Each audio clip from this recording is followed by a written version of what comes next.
My name is Molly. I'm 32 and married to Justin, who is 35 and works in an office. I work from home as a freelance fashion designer. My work was a bit up and down at first, but then I got a big project with a great paycheck. With that money, Justin and I moved into a fancy high-rise apartment. Since I wanted to live in such a nice place, I agreed to cover the rent myself. Justin was really happy about the new apartment, and I thought our future looked bright, but then something unexpected happened. One day, Justin brought his 65-year-old mother, Betty, to our apartment. Her husband had died 3 years ago, and she had been living alone since then. Hi, Molly. Hi, Betty. It's been a while. What's up? Well, she wants to move in with us, Justin said awkwardly. Why? To my surprise, Justin explained that Betty's house was old and falling apart. She didn't have much money and needed a temporary place to stay. Oh, I see. I understood but wasn't thrilled. I thought of our apartment as our cozy space, and since I didn't know Betty well, she felt like a stranger. I was hesitant about having her move in. Her house is in bad shape. I'll help her find a new place soon. Justin begged me to agree. Okay. I agreed, thinking it would be for a short time. Betty moved in a month later. Thank you so much for letting me stay in this amazing apartment. No problem. Make yourself at home. I greeted her with a polite smile, though it felt forced. Sorry to ask right away, but could I borrow some money? Huh? Money? After Betty had just settled into her room, she asked me for a loan. I was surprised by how direct she was. Yes, I've been seeing the doctor a lot lately, and it's been expensive. I just need a little help, please. How much do you need? About $300 for now. Considering her age and possible health issues, I understood that medical expenses might be high. Okay, I took $650 from my purse and gave it to her. Later, Justin asked me for advice, and I felt uneasy, wondering if it had something to do with Betty. You know, we should get a new car. I was so surprised I nearly fell off my chair. What do you mean? We bought a car just 2 years ago. But it's too small. We need a bigger one. I didn't see why size mattered. The car was fine for the 2 of us, or 3, if we included Betty. Why did the size matter so much? I mean, my mom doesn't like it. Why? I don't understand. I didn't understand why Betty was complaining about a car that wasn't even hers. She wants a fancier car, like a Mercedes. Huh? I was completely confused. What a ridiculous idea. We can't afford a car like that. Who has the money to buy a new car just because someone doesn't like the old one? Does Betty even have a driver's license? I'm not buying an expensive car. Tell her no. I quickly turned down the idea. I couldn't see why Betty cared about the car. Then Betty asked me for more money. My medical bills have gotten even higher, and I'm behind on payments. Can you help me again? Should I be worried about your health? I asked her. Betty paused for a moment and said, Not really. I'm just feeling a bit down and having trouble sleeping. Therapy is really expensive. I'm really sorry. I understand. So how much do you need? About $1,000 for now. $1,000. I was taken aback. I didn't know much about therapy, but that seemed like a lot. I'm sorry, my insurance only covers a limited number of sessions. After that, I have to pay half the cost. Okay, I'll get it for you by tomorrow. Even though I was shocked by the amount, I tried to accept that therapy could be costly, but Betty kept coming up with new reasons for needing money, like medical bills and travel costs to visit sick friends. When I realized the total had exceeded $5,000, I was starting to get really frustrated, even though my job was going well. Then I noticed something odd. I decided to peek into Betty's room one day. What? I saw designer bags and wallets neatly arranged on the wall shelf in Betty's room. I was stunned. She had been borrowing money from me, claiming she was broke. But here she was with expensive items. I started to doubt the truth about her medical bills. A month later, Betty came to me asking for more money. Can you please wait? She said, almost angrily. I decided it was time to confront her. So I called Justin, who seemed unaware of what was happening. I need to ask you about Betty. What's she using the money for?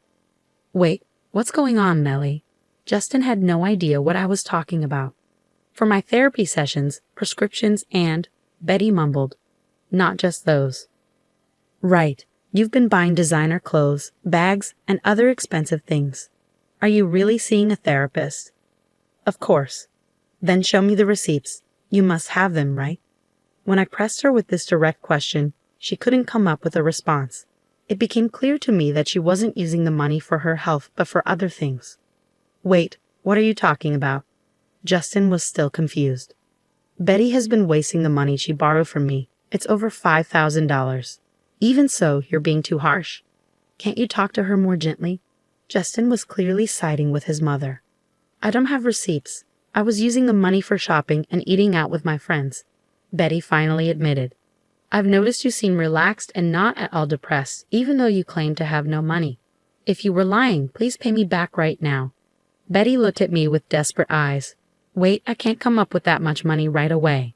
I've had enough, I said, pointing at her room. You have so many designer items. Sell them all if you need to, or move out. Justin, defending his mother, said, Hey, you're being unfair. She deserves a bit of luxury too.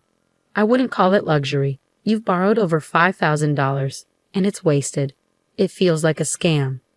You're being disrespectful. Don't act so entitled just because you're living here for free. If you're not happy with this, you should leave. What? That's nonsense. I was furious, almost ready to explode. I glared at him with intense anger. Did I say anything wrong? You're the one who brought Betty here. You just stay at home and do nothing. Who do you think made it possible for you to live in this nice apartment? I yelled, You're so arrogant, it's infuriating.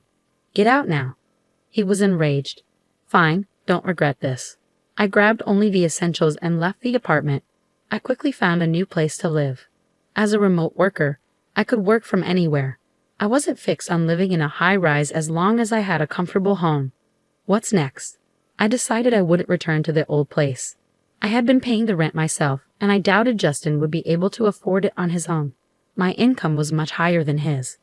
I went to see a realtor who had helped me before. It's becoming really hard to pay the rent due to personal reasons. I could afford it, but I lied on purpose. I'm sorry to hear that. What would you like to do? I asked him for a favor. One day, while I was working, I got a call from Justin. What's up? What do you mean? What? What have you done? He told me the lease was canceled and that I needed to move out. Yes, I asked the property agent to end the lease. I don't live there anymore, so why should I keep paying the rent? Don't you understand that? But my mom and I still live there. That's ridiculous. I was stunned and sighed in frustration. I don't live there, so why should I keep paying for the apartment? If you're having trouble, talk to your mom. Maybe she can sell some of her things to get money. I said it with a touch of sarcasm. Shut up. You were the one who wanted to live in a high-rise. If you don't want to move, why don't you just take over the lease yourself? Wait, I guess you can afford it with your salary. He seemed frustrated and couldn't come up with a better response. You should be able to manage a smaller place, so deal with it and move in with your mom. Are you crazy? My mom has already spent the money from selling her house, and I don't have any savings. How am I supposed to find a new place? That's not my problem. I was surprised he had no savings, especially since he'd been relying on my income. I realized how irresponsible both he and his mother had been. You brought this on yourself. Figure it out from now on. Are you saying we'll be homeless? You're still my wife. I told you to deal with it yourself. I'm leaving. I'm done with this. Goodbye. I hung up on him. A few minutes later, my phone rang again. It was Betty. Yes. Melly, I'm really sorry. I promise I'll pay you back. Please don't kick us out.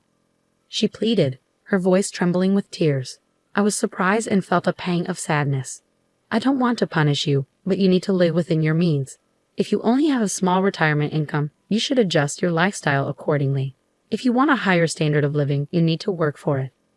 As a freelancer, I understood the harsh reality of working hard to afford a certain lifestyle instead of relying on others. It was my fault. I'm sorry. Please don't let us end up on the street. I'm sorry, but that apartment has already been leased to someone else. You really need to move out. This is a matter of regulations. I coldly rejected her request and ended the call. Later, I learned from the realtor that Justin and Betty had begged him in tears to keep the lease. However, he told them a new tenant was moving in soon, and they had to leave. Even if they had stayed, Justin's salary would have barely covered the rent, leaving them unable to afford anything else. It was absurd for them to rely on me while I was paying the rent. His stubbornness had led to this situation. I heard from acquaintances that Justin and Betty couldn't find a new apartment. They were moving from motel to motel because Justin didn't have enough money for the broker's fee or deposit, and no one was willing to be his guarantor. Although he could have used a guarantor service, he still needed the money for the fees and deposit. Betty's short work history meant her Social Security didn't provide much. They were even struggling to afford food. They had brought all this trouble upon themselves. On my side, I landed another big project and became financially more stable. Looking back on our marriage, I realized that relying too much on one partner, whether financially or otherwise, is not sustainable. When one person depends completely on the other, it can lead to major problems when things fall apart. As a result, Justin and I ended up separating and eventually divorced. Our feelings for each other had faded, and there was no reason to stay together. Now that we're no longer together, I feel a sense of relief. If I decide to marry again, I'll be more careful in choosing the right partner. The divorce gave me valuable insights and new perspectives on life.